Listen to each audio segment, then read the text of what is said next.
Oh, are we in for a treat today? So, we're going to have a look at some Sega Saturn games.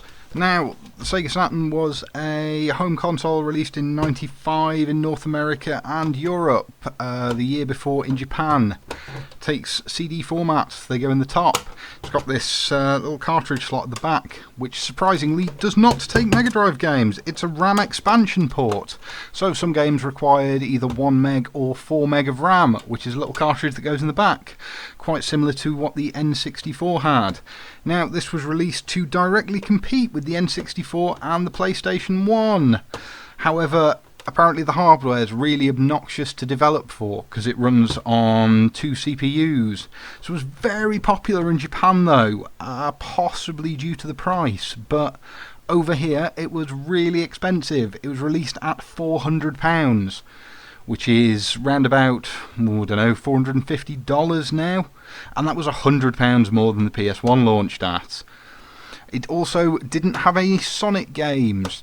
So it was 1997 before this got a Sonic game, and that was Sonic Jam, which was a sort of compilation of all the Mega Drive Sonic games and then a weird janky 3D world for the menu. Unfortunately, that kind of killed this console in the West, because from Sega we were all used to seeing Sonic games, and then they didn't bring any out. So, let's have a look at some games for it then. Oh, before we do that, the controller. This isn't an official one. I've got 2 official ones. They're both broken and awful. This is a reproduction one, presumably from China, sold by Retro 6. But it's got 6 buttons, a start button, and some shoulder buttons. They go click.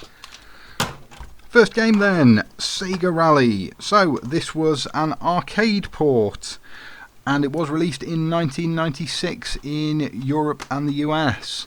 I should mention Saturn boxes are the worst boxes of any game boxes ever made for anything ever. They're just absolutely appalling. They're held together by the cardboard hinge and they just fall apart, and the discs fall out of them all the time. So you'll have to excuse the condition of these. Ooh, here we go, here's the blurb. At an incredible 30 frames a second, AM3 delivers the most grueling driving experience yet. So this only has 3 cars. It's got the Toyota Celica, the Lancia Delta, and there's a secret Lancia Stratos, which was a World Rally Championship winning car from years before. I'm not sure if that's even on the box. Might be that one, maybe. Can't really tell. Yeah, so it's crazy that this has only got 3 cars, because think about something like Forza Horizon these days, which has got hundreds and hundreds and hundreds, or Gran Turismo. This holds a world record for being the 44th top console game of all time. And the driving is much more about drifting and slipping about on dirt tracks than it is about actual racing or skill. So, let's have a look at it. Checkpoint. Medium left.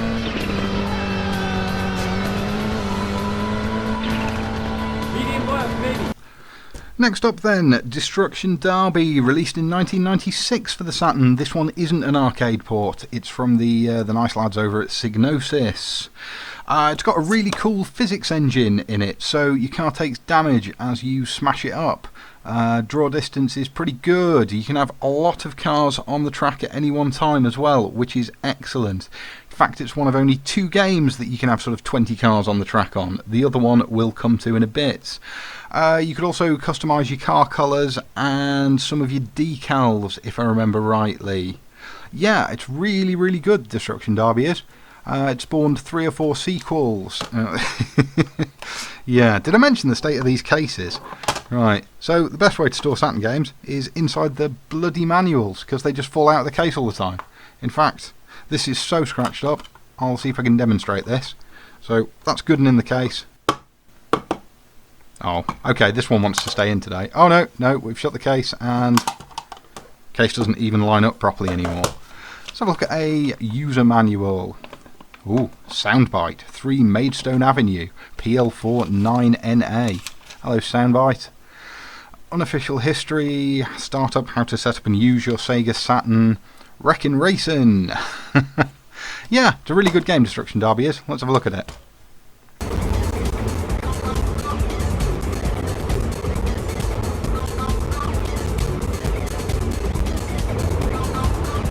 Number 3 then, Wipeout. I love Wipeout, it's an amazing game. I played it to death on PlayStation back in the day. I've been playing it recently on Saturn, and this is probably the only box I've got that goes together properly. It's released in 1996. It's a sort of futuristic floating car racing game. It's super fast paced and the tracks are really twisty turny, and there's a reason for that. The draw distance on it is absolutely appalling, so they use all the twists and turns in the track to cover up the appalling draw distance, which is great. It's also got a really cool pounding techno soundtrack. There's no box blurb really on it. What have we got? AG Systems, Japan, Aquacom Research. Yeah, so those are the teams you can play as. Comes with some nice screenshots. Yeah, it's a good game, Wipeout is. There was 3 or 4 sequels to it, which were all excellent. But the first one, a lot of love for the first one. Let's look in the manual, see if it shows us the different cars. Oh, this is also from Soundbites. Go on, lads. What have you got? Team selection, pilot selection. No, okay, it doesn't show us the different vehicles, but there you go. There's an official Sega Saturn controller. Pretty much the same as the reproduction one. Power-ups in this were completely random, like Mario Kart, and you had speed boosts on the floor on the track to speed you up a bit. Yeah, let's have a look at it.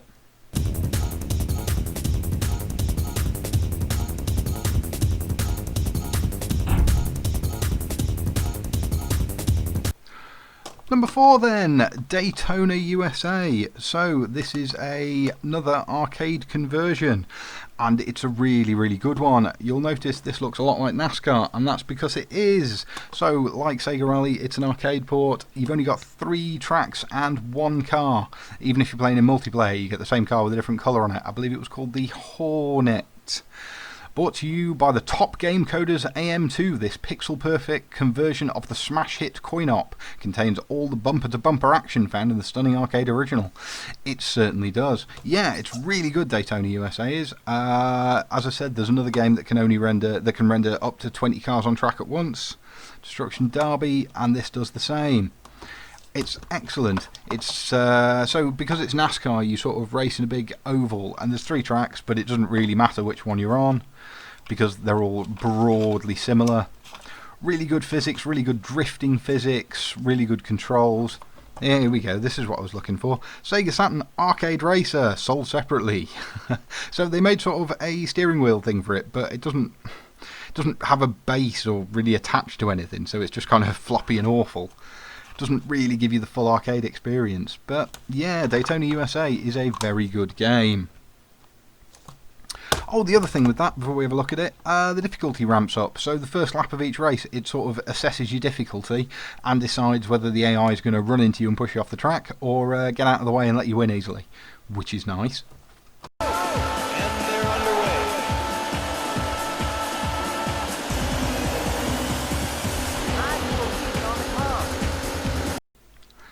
And the very last one up today is a motorbike racing game. Now, it was a toss-up between this and Sonic R for me, but actually I think this is the better game. So, Manx TT Superbike. The Manx bit refers to the Isle of Man Tourist Trophy, which is a historic motorcycle race. So, last up, so it is an arcade conversion again. Sorry, I just spotted pre-owned chill-out games. This is not what I would call a chill-out game. But yeah, you can see from the box screenshots, this looks incredible.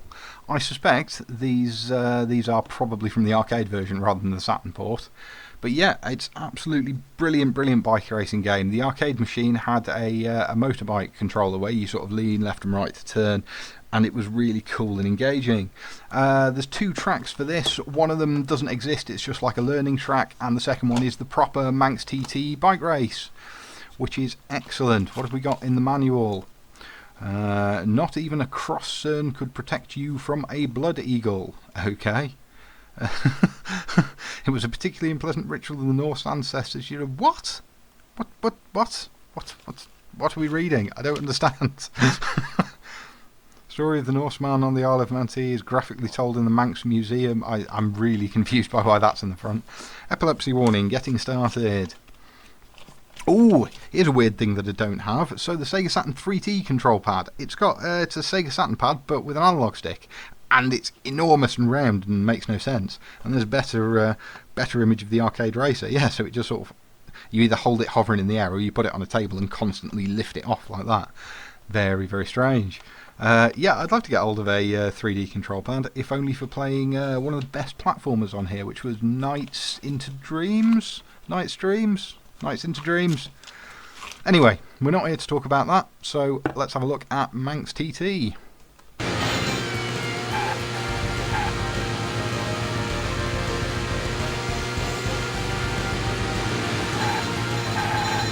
So yeah, these are great.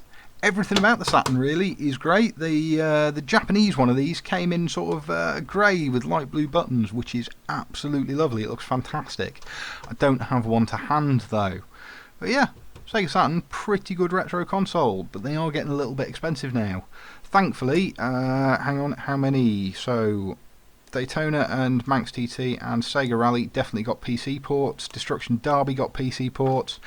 And Wipeout's easy enough to emulate, so you can play all of these games on other systems. Yeah, very nice thing the Saturn is. It's a shame they couldn't pull their finger out and sort a Sonic game out to make it sell. Thanks guys, bye bye. Subscribe for more.